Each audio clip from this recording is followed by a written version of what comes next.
We know that COVID-19 spreads fast, and we know that it's deadly, 10 times deadlier than the 2009 flu pandemic. In the midst of the current COVID-19 outbreak, there's been plenty of chatter about historical pandemics like the Black Plague and the 1918 Spanish flu outbreak. But one outbreak from recent memory is being compared to COVID-19 more than any other, the H1N1 swine flu pandemic of 2009. So COVID-19 versus H1N1 swine flu, which is worse? First of all, it's worth pointing out that this is an ongoing outbreak and that the situation is changing by the minute. The information on this video is accurate as of March 2020, but this outbreak is far from over. And as we learn more about COVID-19, things will undoubtedly change. In fact, they'll probably change by the time you finish this video. Now that we've got that out of the way, let's take a look at how the current COVID-19 outbreak stacks up against the 2009 H1N1 swine flu pandemic. It makes sense that we're looking back to the H1N1 swine flu pandemic for clues about what the current COVID-19 outbreak has in store for us. The H1N1 swine flu outbreak was the last most recent global pandemic, and it shares many things in common with COVID-19, including similar symptoms and global spread. Although looking to the past can be useful, it's important to remember that no two pandemics are the same. While there's currently a lot we can learn by looking at the commonalities between the two outbreaks, it can be dangerous to base too much of our actions in the present on things that happened in the past without understanding the key differences. Both the current COVID-19 outbreak and the 2009 H1N1 swine flu pandemic were caused by viruses. A virus is a tiny microorganism that reproduces by inserting its genetic material into host cells, causing those cells to burst and die or become malignant. There are many different kinds of viruses, and they can mutate and change over time. And each virus causes different symptoms as it attacks our cells and our body tries to fight off the infection. The swine flu was an aggressive strain of the flu virus called H1N1 that infects the cells that line our respiratory tract. The outbreak was called the swine flu because this particular virus had been known to cause illnesses in pigs, but the 2009 pandemic was the first time this virus was known to infect humans. The outbreak started in the US in April 2009 and quickly spread across the globe. Less than 2 weeks after the first confirmed case in California, the World Health Organization had declared a public health emergency that lasted until August 2010.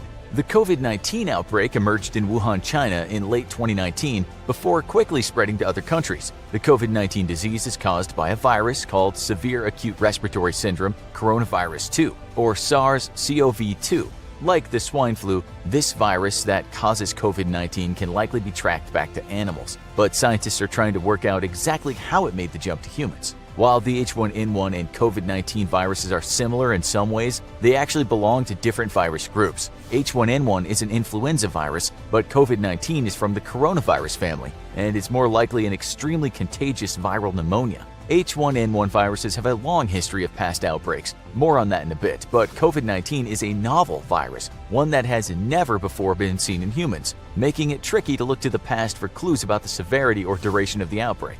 The fact that the swine flu and COVID-19 viruses are from different virus groups also accounts for the different symptoms experienced by those who contract the viruses. There's some overlap. Fever, cough, and a sore throat are common symptoms of both swine flu and COVID-19. But there are many key differences. H1N1 swine flu symptoms typically resemble flu symptoms: fever and chills, body aches, and fatigue.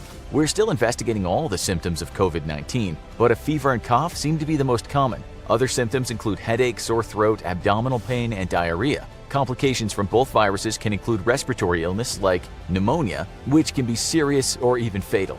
A major difference between swine flu and COVID-19 is how long it takes for symptoms to show up in the first place. Swine flu symptoms usually start within 1 to 4 days of contracting the virus, but COVID-19 is much sneakier. It can be up to 2 weeks before the symptoms appear, if they show up at all. Some people infected with the virus are asymptomatic, which is bad news when it comes to containing its spread.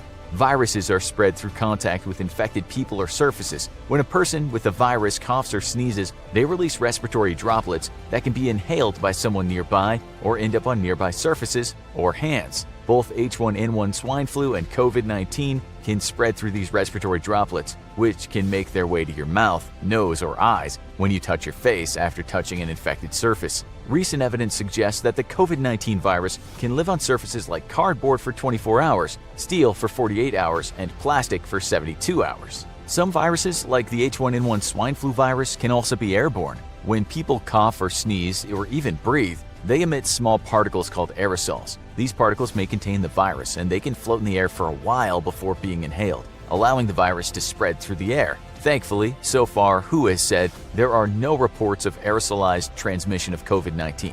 Even so, COVID-19 appears to be more contagious than H1N1 swine flu.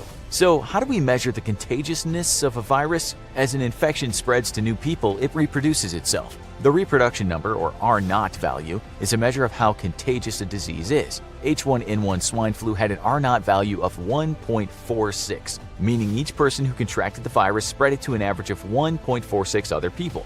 Based on early data, COVID-19 has an R0 value between 2 to 2.5, which is even more unsettling when we know that not everyone with the virus shows symptoms. So, who is more at risk when it comes to these viruses? In both cases, as with any viral outbreak, those with underlying health issues are the most at risk. People with compromised immune systems like cancer patients have a hard time fighting off a new infection and are more prone to experiencing complications if they are exposed to the virus. Elderly people can also be at a high risk. In most pandemics, the death rate is heavily stacked against older people, and this does seem to be the case with COVID-19 so far. In a typical year, between 70 and 90% of all flu-related deaths are over the age of 65. One of the things that's made the H1N1 swine flu outbreak so unique was the fact that up to 80% of the people who died during the swine flu outbreak were under the age of 65. Researchers were able to determine that approximately 1/3 of all people over the age of 60 had immunity to swine flu thanks to the presence of antibodies in their system. This was likely because they had been exposed to a similar strain of H1N1 earlier in their lives.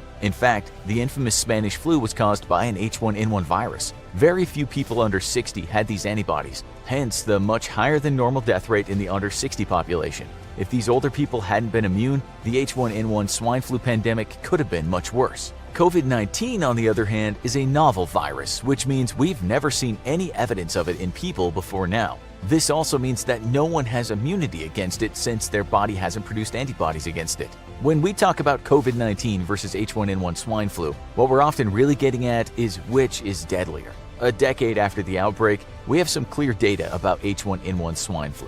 According to the Centers for Disease Control and Prevention, H1N1 swine flu infected 700 million to 1.4 billion people worldwide and killed between 151,000 and 575,000 people in the first year of the pandemic, up to 0.007% of the world's population. H1N1 had a case fatality rate of 0.02%. The case fatality rate is the proportion of people with a specific disease who will die from that disease over a specific time period. It's a measurement that can be used to track the severity of a disease and the effectiveness of treatments. With COVID-19, it's too early to say with any accuracy what the final case fatality rates will be. There are estimates based on current data, but those numbers will be skewed because we don't yet know the outcome of all the current cases, and it's hard to get an accurate case count in the first place. As of March 21, 2020, WHO has reported 292,000 total cases so far. Of those cases, there have been 12,700 deaths to date, which works out to a case fatality rate of 0.04%. Though experts estimate that the final case fatality rate for COVID-19 could be anywhere between 0.25% to 3%.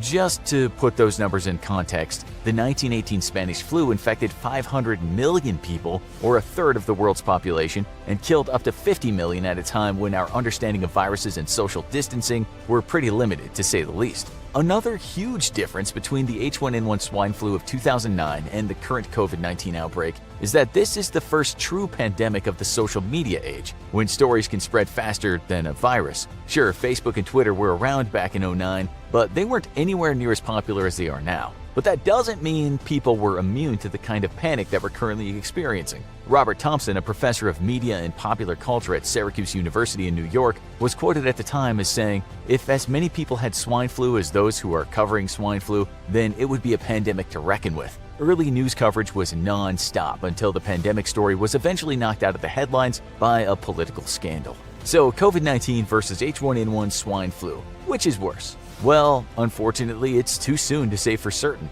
Remember, the COVID-19 outbreak is still ongoing, and although this information is accurate as of March 2020, new information is coming in by the hour, so the situation could very well change. No two pandemics are the same, so when we're comparing COVID-19 to H1N1 swine flu or to any other pandemic, we should be focusing on understanding how to best respond to these types of emergencies now and in the future, not on trying to predict the future of this particular pandemic.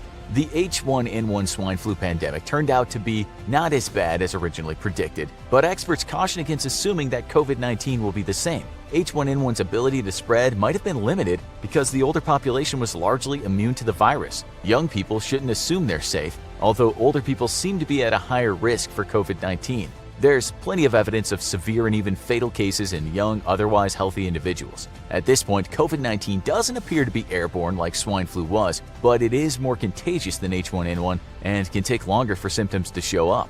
As far as how bad things might get, a lot will depend on how we as a global society respond to the threat. You can do your part to help stop the spread of COVID-19 by covering your mouth when you cough or sneeze, washing your hands, disinfecting surfaces, and maintaining social distancing of at least 2 meters or 6 feet. If you've been traveling, or especially if you're feeling sick, well, it should go without saying that you should not be running to the grocery store, let alone going to work or visiting grandma at the nursing home. Stay home, limit your contact with others, and contact your doctor or local health authority right away.